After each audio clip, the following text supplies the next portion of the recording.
Hey, so AEW Revolution 2026 was last night. I would have got to it last night, but some other people were sleeping, so I just wanted to wake them up. I decided to take it a little bit more seriously, so I took some notes and prepared everything. So the pre-show, it started with Boom Boom AJ and someone else. I can't be bothered to look it up on the Divas of the Infantry. And honestly, I didn't watch that match because I don't watch Boom Boom AJ and his kid. Are they some YouTubers? Maybe they some promote Costco, I guess.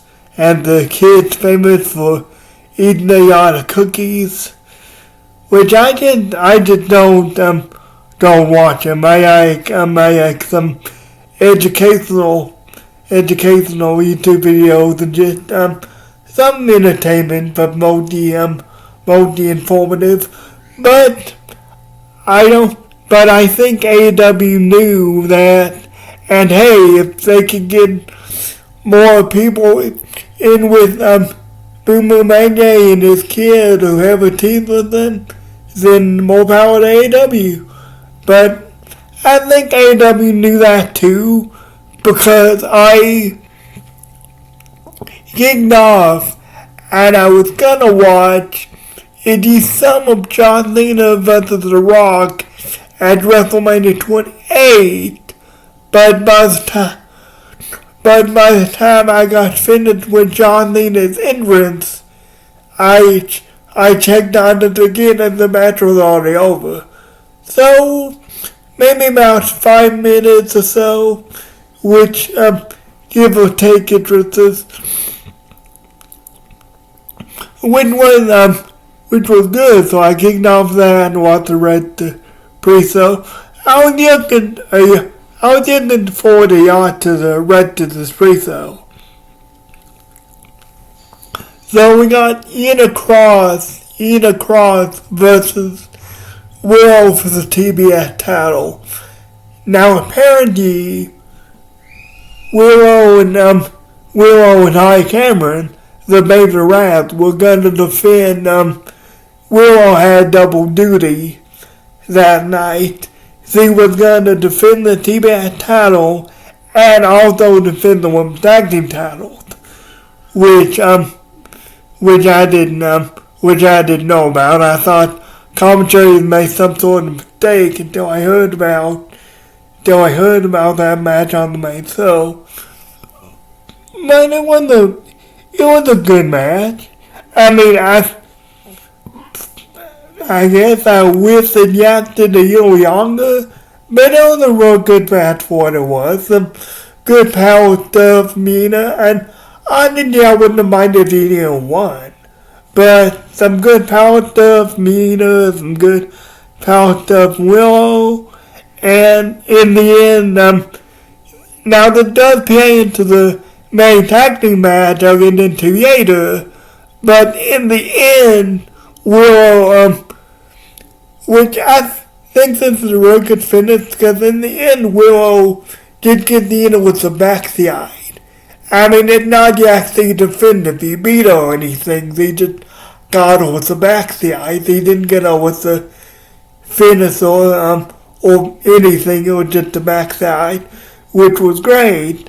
And they got the 1, 2, 3 Willow trained the TBS title. Now, after that, what I'm looking forward to is, well, this may or may not happen, but after that, Megan Bayne and Ian Cross they attacked Willow. And so it's looking like Megan Bayne is going to be the next challenger for the TBS title. Megan Bayne, I'm not going to act like she's in an awful position, because she's not. Especially considering what happened later on the show. But Megan Bayne does deserve that's kind of the better, to be in a better position than Wesley is. Because I was rooting for her to beat Toni Storm for the women's title. I didn't think the Rhea would, but I was rooting for her to. So they beat up Will, like I say, this plays into the main show too. Next up we get the AEW National Title Battle Royal. And this was one of the best Battle Royals I've seen. Maybe AEW or otherwise. The one Battle Royal I can think of that was maybe better was the SmackDown 2006 Battle Royal for the vacant World Heavyweight Championship, with Kurt Angle won. I remember that being real good too, but anything with Kurt Angle in is automatically good to great. But, so like I say, this was a great Battle Royal. We had Ciampa, we had of course the champion Ricochet, we had Jack Perry, we had Russ, and before this match even got started, there was the big ball and everything, and this is what I'm talking about, it being one of the best AEW Battle Royals that I've seen, because Battle Royals are exceptionally hard to do, because I'm not going to say no one really cares, but no one really cares up until the final 4 or final 3 of the match, especially when it's for a title. So Battle Royals are exceptionally hard to pan out. But we got a lot of good individual parts, individual accent moments and all that. I'm not going to go through it beat for beat, obviously, but I was rooting for Ciampa to win. I didn't think he would, but I was rooting for him to win. We got some great accents, some great back and forth. Then in the end, Jack Perry gets the victory. It's down to him and Ricochet. So he gets the national championship. I'm sorry I'm so dubbed up. I did think I'd be so dubbed up. But Jack Perry is the new AEW national champion, which is great for him. Because Jack Perry is one of those guys, you don't see him wrestle that often anymore. I'm not going to act like he's an old guy, he's not. But Jack Perry is one of those guys where you watch him and you're like, oh yeah, this guy is really good, isn't he? He was one of the original 4 pillars of AEW, so he is really good, isn't he? So that's good for him. The Battle Royal actually, the Battle Royal, the end of it goes to the main show, which a bit of a plug for the main show. AEW launched a new streaming platform, My AEW, just for overseas stuff and everything.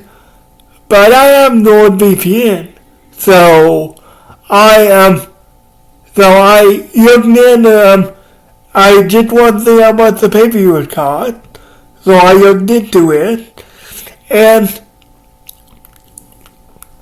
I mean, obviously, if you go to the UK and Canada, they have a different conversion system there, but I went in the United Kingdom that night on NordVPN, and I added the pay-per-view to my card. Then, after I added it, I got out of NordVPN. And I reflected even in America, and it said it was only like $21.99 or something. So that was really good. I got to watch the pay-per-view, got supported everything. So that was good. So we got the Battle Royal, which I've heard won, I can say, and then we got the first official match. We got the first official match, which was, let's see here.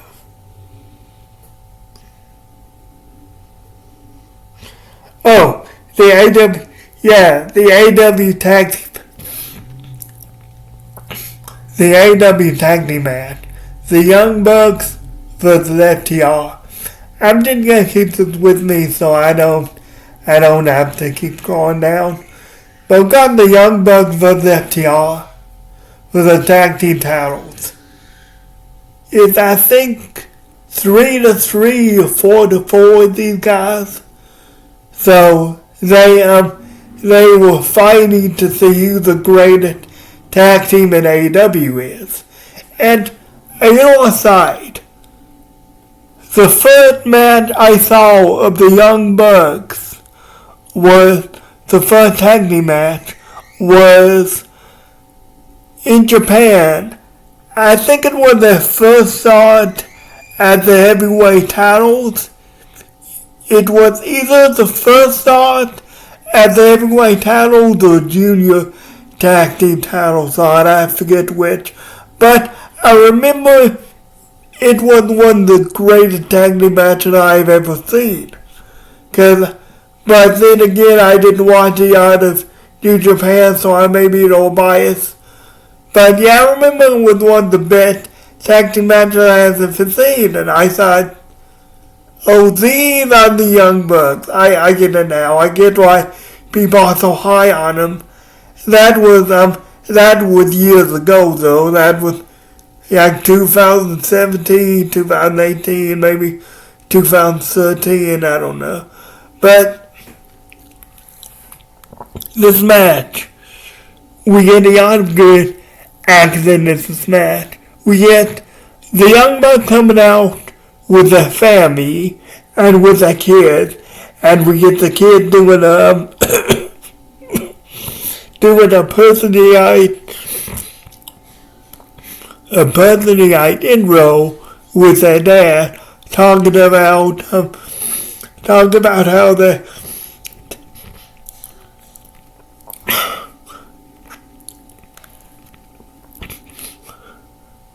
talking about how their dads are the best and how they've taught them the art and everything. And we get I'm just gonna go through the highlight. We get super kicks by both teams. We get FTR triggers, BTR triggers, Meltzer drivers, or Tony Khan drivers, I guess they are now. We get Nick or Matt running outside of the ring, and we get Nick's all bloody and stuff, and then we get his go on the front row. Like he doesn't tap him or anything, but he encourages them to go get him, and it was just a great moment. Probably not doing it justice, but it was a great moment for what it was. It was a heartwarming moment. We had I thought over the course match, I thought, and then his kid turned on him into a very awkward feud. That would have been funny. But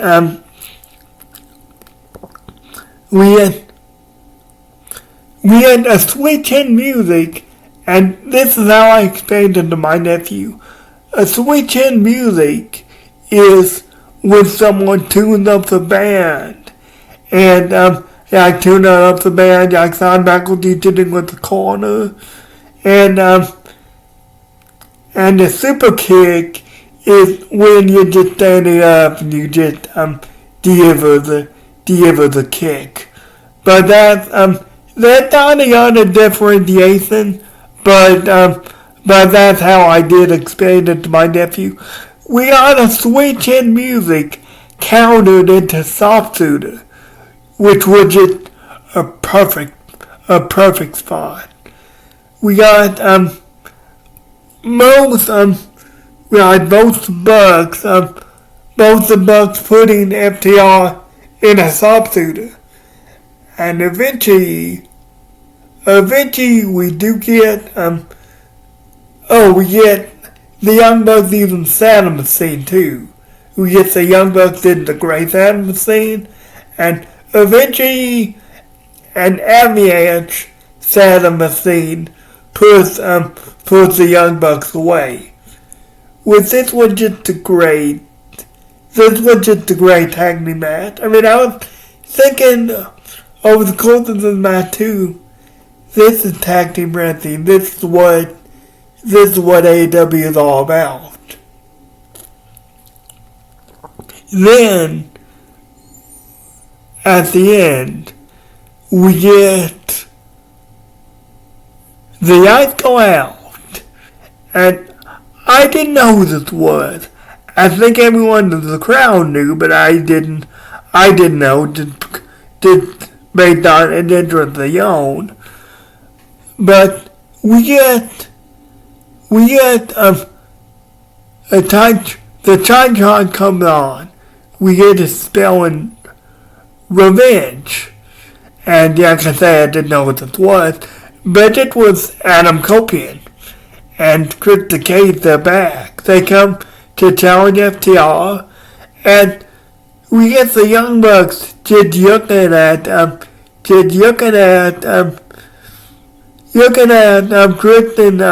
Kristen Adam, and FTR looking at them, and I'm thinking triple threat, perhaps. Triple threat would be really good.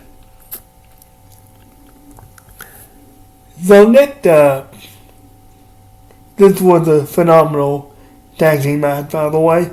If you haven't seen the pay-per-view, I highly recommend it. Next up, we get Marina Shafir versus Toni Storm. And honestly, that was probably the weakest of the matches. Which is funny because it's one of the matches I was most looking forward to. But it was probably the weakest match, and it's no slight against it. It just shows how great the rest of the card is. Not that this was any great segment match anyway. But we get Marina Shafir versus Toni Storm. Toni Storm comes in. Marina Shafir attacks her. We get some nice submission exchanges. At one point, Marina had Toni Storm in an Indian death lock, in a front-facing Indian death lock, and she thanks her, and that was good. But we get some hip attacks. I thought, now on the third hip attack, Marina says, come on, give me what you got. And I thought she was going to catch her in the mouth of milk. But she didn't do that. We just got 3 straight hip attacks. And after that, we got a Storm Zero with Toni Storm kicked out. We got a standing mother's milk. And after that, Toni Storm bites her in that general area. So that That's something, one way to do fitness, I guess.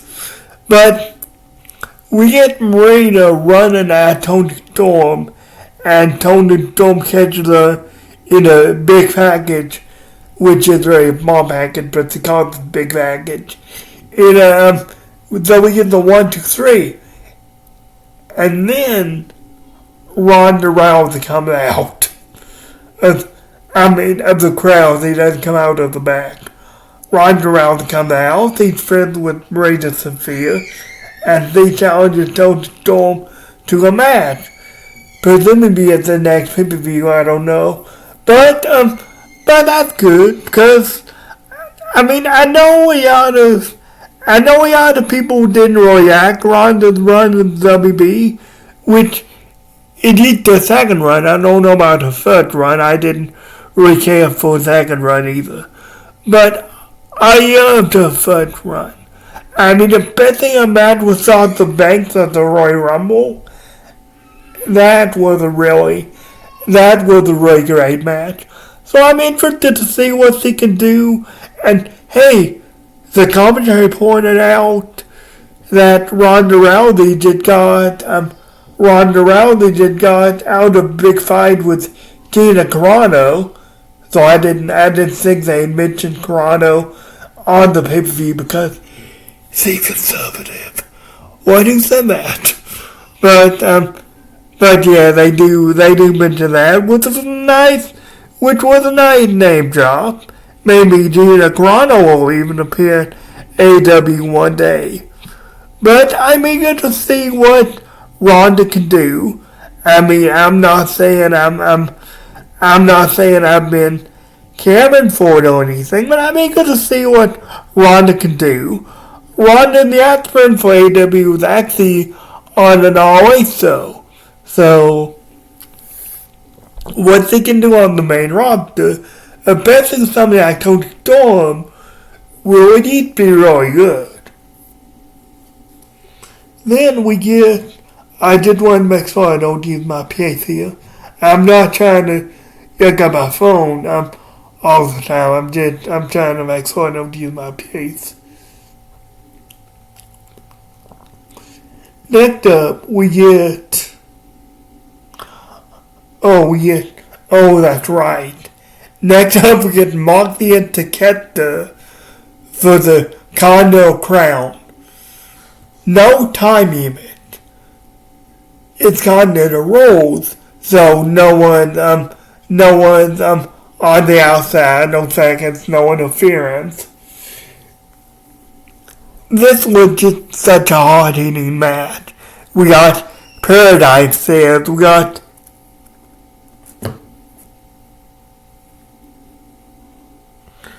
okay, my phone just messed up a little bit. We got Paradise Sales. We got Raging Fire. Moxley kicked out of the Raging Fire, which is the first time anyone had done that. We get knees, Power Drive knee. That's what it's called. We get Power Drive knees. We get more Paradigm Shift. We get Avalanche Paradigm Shift, which Takeshita kicked out of. Then Moxley choked Takeshita out. Takeshita doesn't tap out, but Takeshita passes out. And then in the end, Moxley wins. And in the end, Takeshita and Moxley shake hands. Takeshita being reluctant at first, and I understand why. Using a big match like that, not going to sit right with anyone. But Takeshita and Moxley do eventually shake hands. Then the lights go out again, and something or someone appeared on the Titantron. And I had my spin at first, I think, but I didn't know what it was.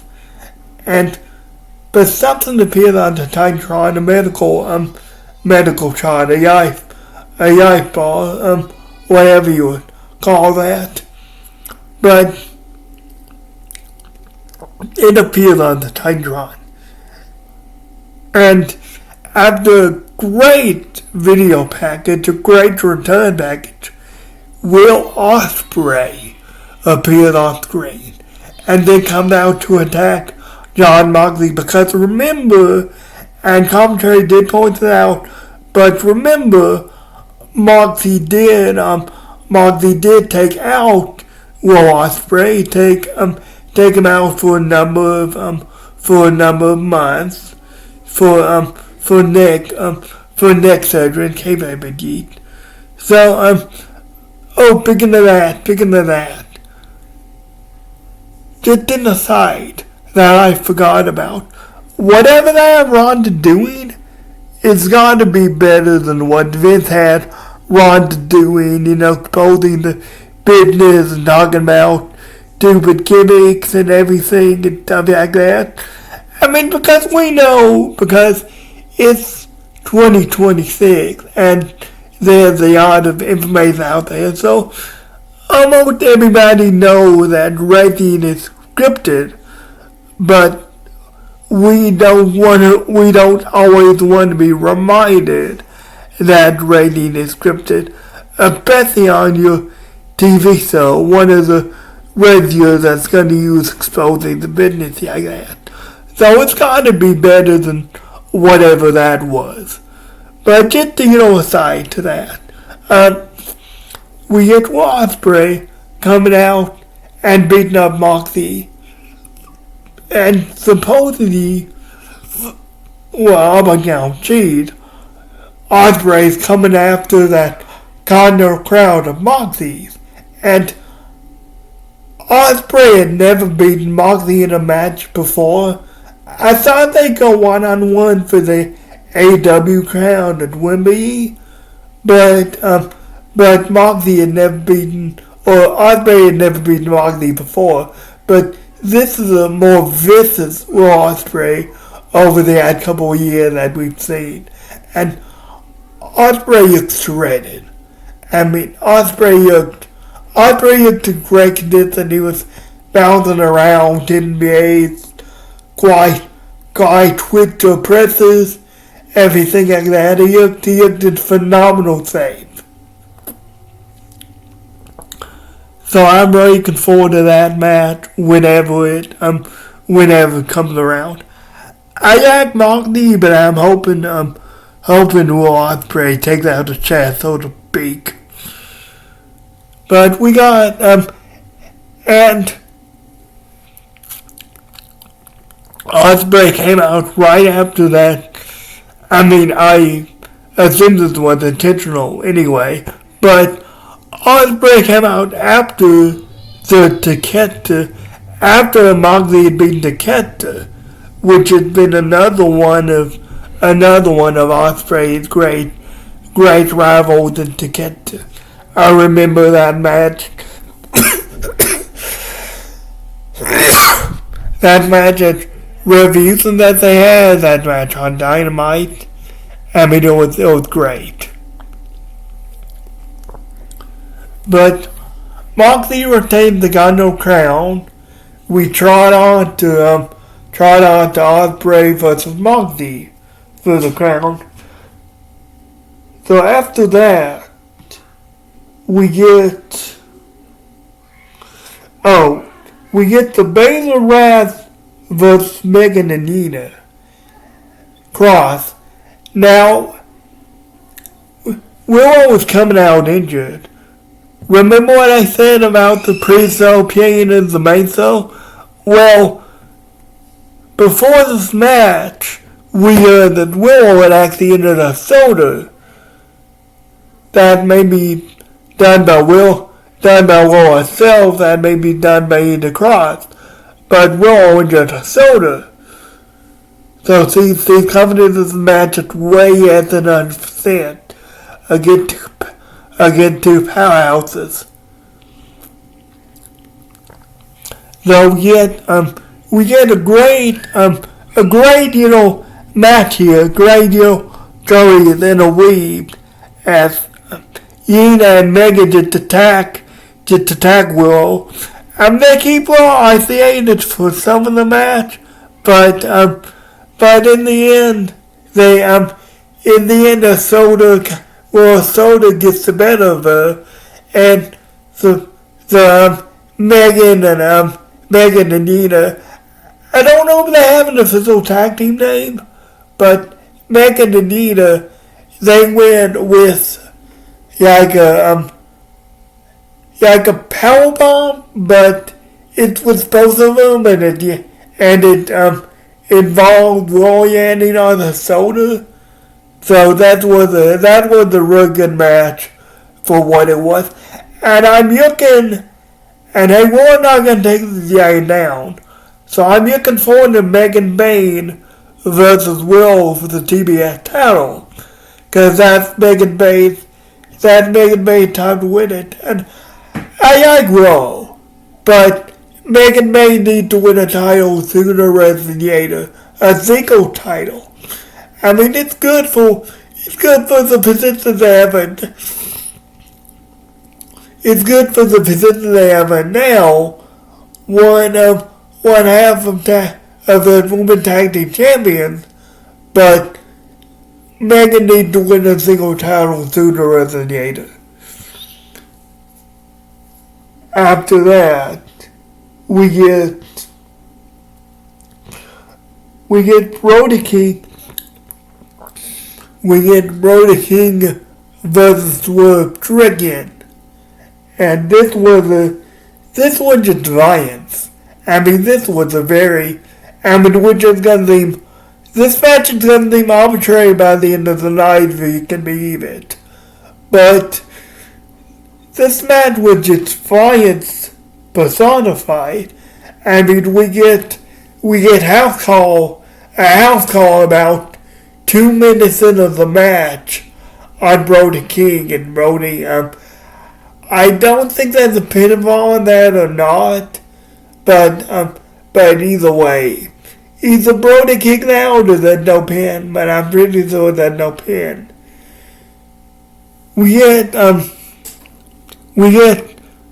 Swerve exposing the bottom turnbuckle and driving, and he's trying to drive Brody King in that metal bowl with, trying to drive him in with its foot.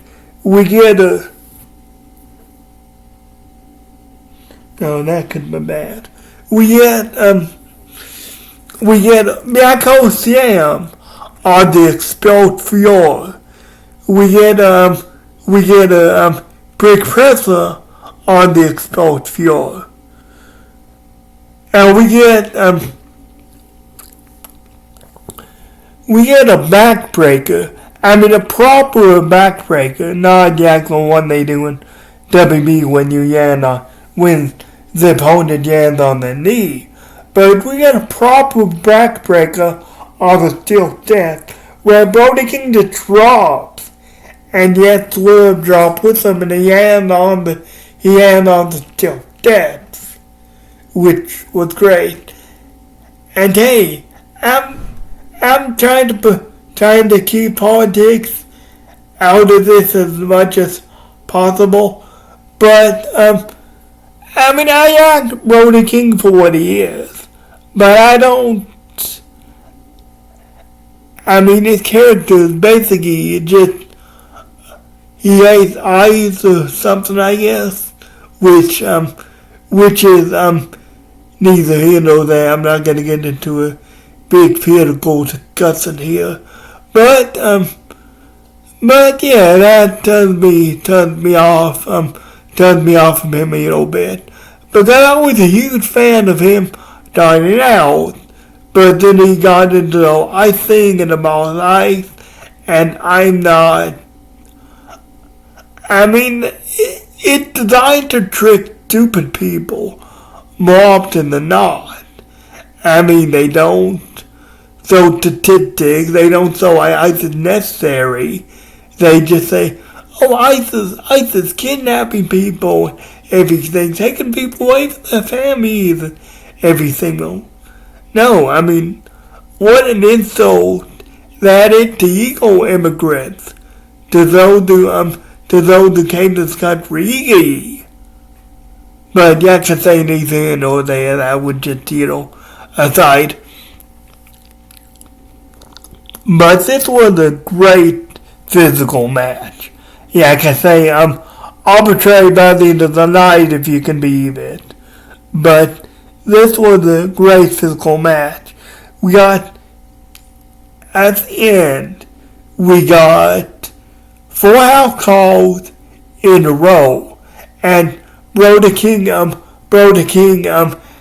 through 3 of them, but the 4th one, he stayed down. And Swerve gets 3.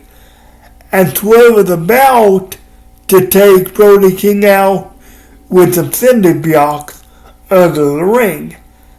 A swerve stomp from up top. But then Kenny Omega come out. And makes a save. So I'm looking. I thought it was gonna be Kenny Omega versus Swerve at this pay-per-view at Revolution, but Kenny Omega had a video game thing he was gonna go to, so missed a little bit of Revolution for that. Got back to the time I get for this for the indie spot, so I'm looking forward to Swerve and Omega's a rematch whenever that does happen. So next up, we get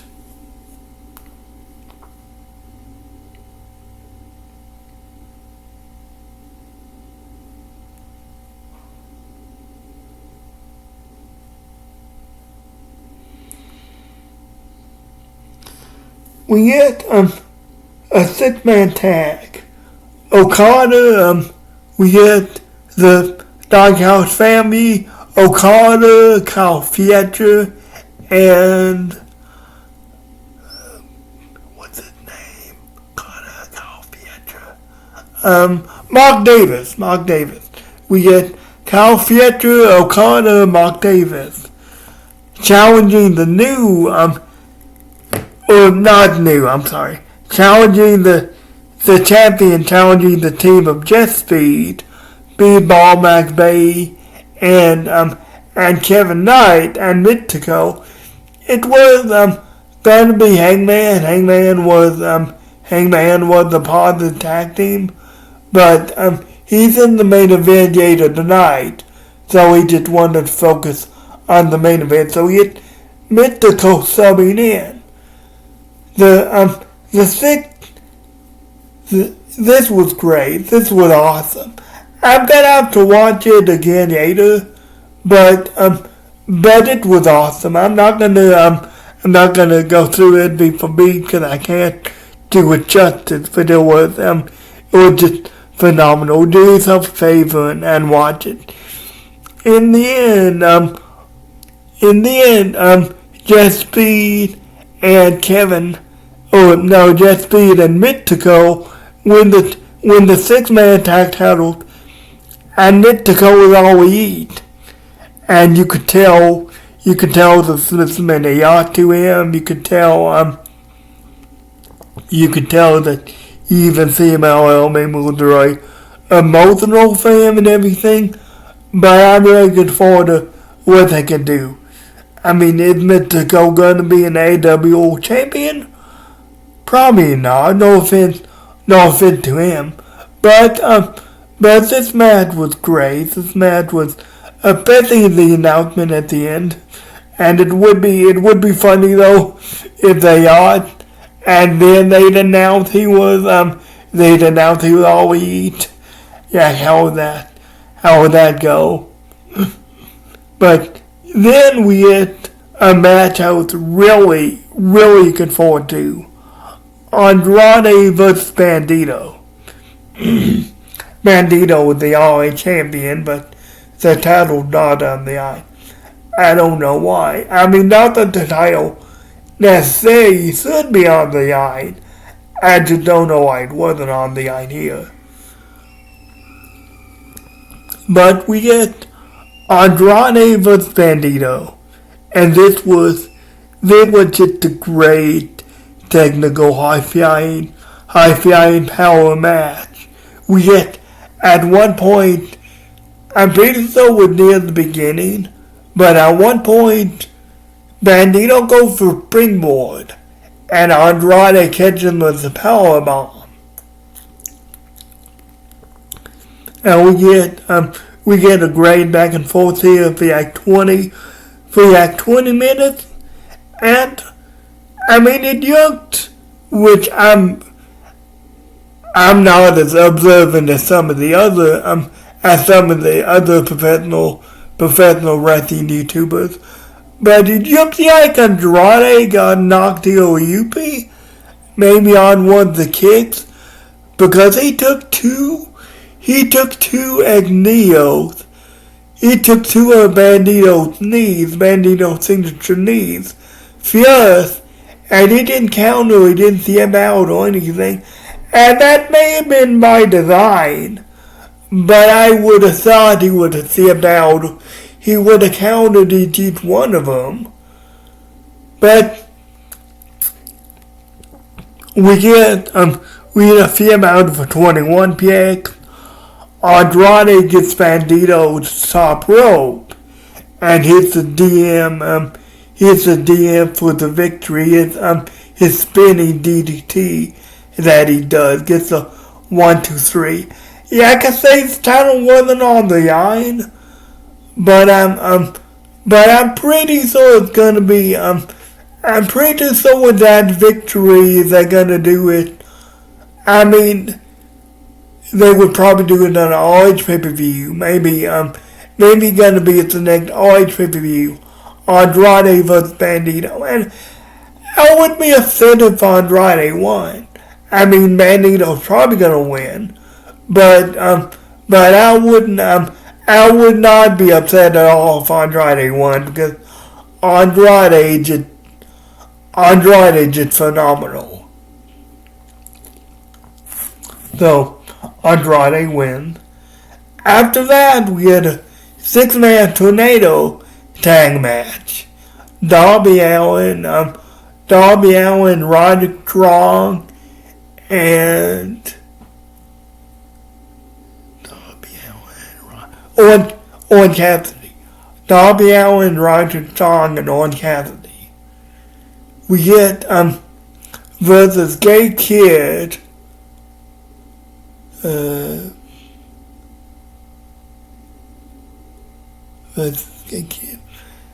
I don't know. I don't remember all the people in this match. I'm sorry, but this was a fun match for what, maybe with the old takes of anything on the card, but this was a fun match for what it was. And in the end, Gay Kid or Darby Allin and company do win, because this rivalry with Darby Allin and Gay Kid. Oh, David Finlay, Gay Kid, David Finlay, and I can't remember the other one. I remember David Finlay was in the match. This was a great showing for David Finlay. I was never a big fan of his in New Japan, but this was a great showing for David Finlay in his initial AW debut. And I'm glad they characterized this kayfabe. In the middle of the match, they talk about David Finlay being the son of Fitz Finlay and being estranged from his father. And that, oh my, why is he estranged from his father? And then they say, oh, it's because his father never won a world title. That, okay, I'm glad you clarified that. Everyone else probably thought they did, that they won really estranged, but I didn't. So I'm glad they clarified. But speaking of, I'm pretty sure it's announced right after. We're gonna get, cause after Ronda Rousey came out, after the after the Marina Toni Storm match, Toni Storm and Ronda Rousey are tearing each other down. They had to be pulled apart. And Marina takes it upon herself. Marina takes it as an opportunity for a cheap shot. To cheap shot Toni Storm. So that means on Wednesday on Dynamite, we're getting Toni Storm versus Marina Shafir in the No Holds Barred match. That's probably going to be the main event. So I'm looking forward to that. Next up we get the women. We get the women's tag match of not tag match.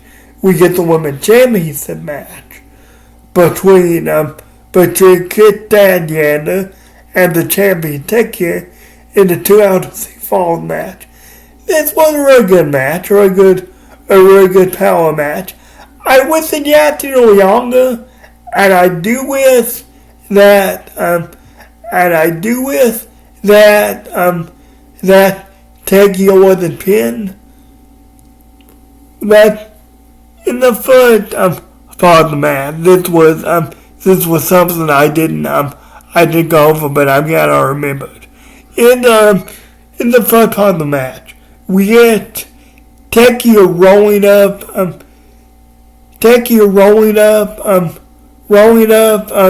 Chris Statlander in an O'Connor roll, but since he pressed out, like what Zack Sabre used to do, like put the top half of his body over his opponent in a bridge.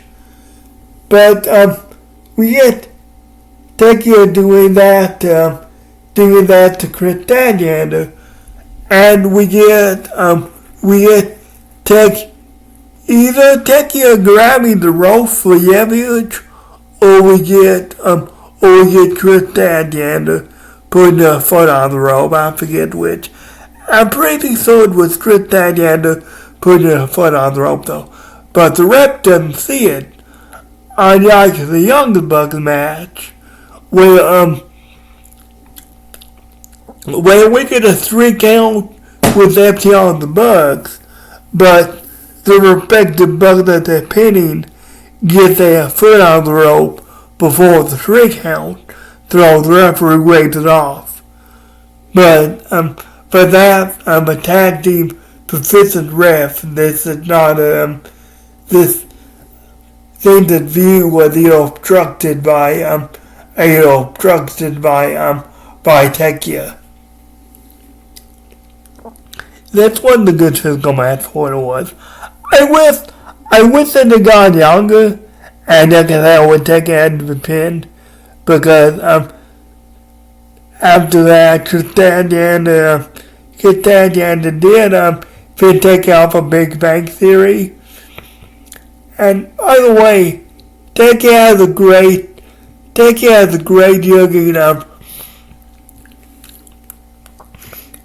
looking octopus submission move, like what AJE does with the Black Widow. It's basically that. And Tekka has a great looking one, but Chris Statlander powers out into a Big Bang Theory and gets a 3 count. Because I always say he hadn't been pinned. But that's okay. So we get a referee knockdown.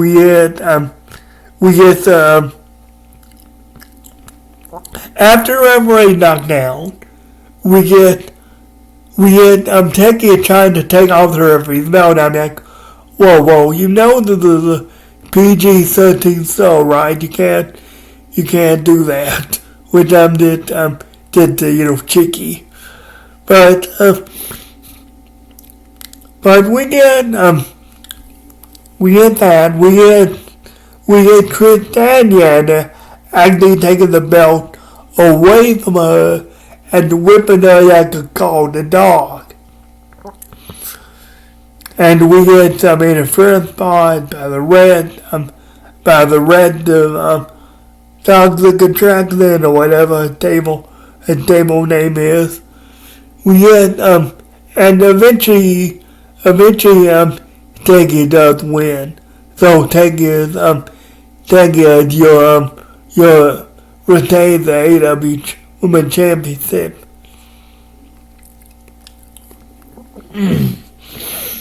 Okay, next up we get the main event.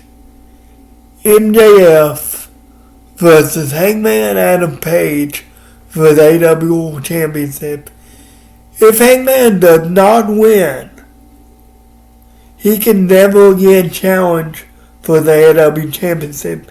It doesn't matter who champion, he can no longer challenge for the AW title again. So, which is funny because they're making a point that it's the AW Men Championship. Like, okay, on one day he's just gonna identify as a woman and win taking the world title. But no, I don't think he'll do that. That's just a funny distinction that they made. But like I said, I don't think he'll do that. I talked about Swerve and Brody King being very incarnate. I also said it'd be arbitrary by the end of the night. This was just on another level.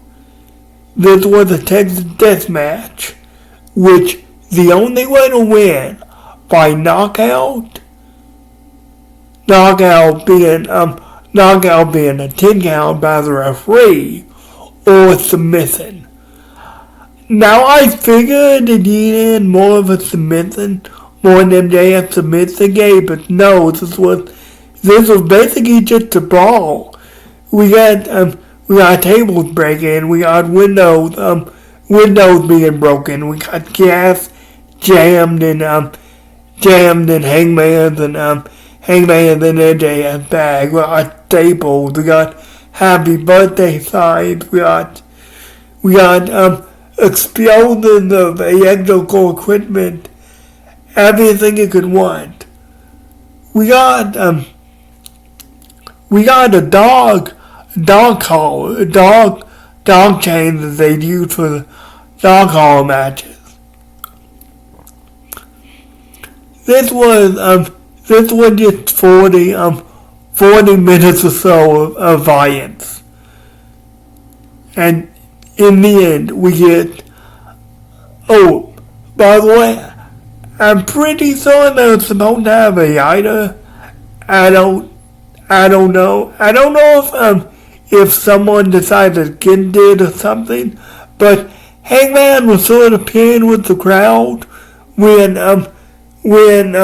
Hangman and MJF were on the apron, and he had a table, and on that table he had barbed wire, and he's like, who caught a Ida? And I don't know, but they did not upset the table on fire. It wasn't awkward for what it was, but they didn't upset the table on fire, which they didn't need to, but I'm just saying. Not that I could ruin the match on these things, and they did set the table on fire. But this barbed wire table, we had MJF, and we had we had Hangman going through the barbed wire table because, and this was great, this was great by MJF because Hangman had brought out the dog collar. Hangman had hooked himself and MJF in that dog collar. Hangman goes to the top rope to do something with MJF, maybe kill the item, I'm not sure. But he goes to top rope, and the table down here. And MJF yanks on that dog collar, and yanks them down through that barbed wire table, which was great. But there was a lot of great near falls in this match. But in the end, which I thought would happen, but in the end, MJF choked out Hangman and then beat them with a diamond ring as going for a buckshot, and he choked them out with a dog collar on the rope for the 10 count. So Hangman could never challenge for the world title again. And like I say, I took it out of taking it a little bit more seriously. I'm hoping this does very well. Thank you for hanging with me for my sinuses and everything. Like I say, I did not expect me to be so dubbed up. I wasn't like that for a time of the review. But thank you for hanging with me here for did. This was a great show. And I'm not that I would have minded if Hangman won, but I'm kind of glad that he didn't, because that way we could get Hangman out of the title picture. I mean, I say Hangman out of the title picture, but Hangman's out of the title picture seemingly forever. And yes, he goes back on that. But yeah. But then, it was a great show. And, hey, if you're looking for a pay-per-view a little cheaper, I highly recommend AW Plus, because I got it, and it was only like $21.65 or something like that. But there was a couple bucks cheaper than what to be on Shrill or something like that. But that adds up. So I was happy with it. Well, guys, thank you for sticking around with me. I'm gonna get off here, and I'll see when I see you.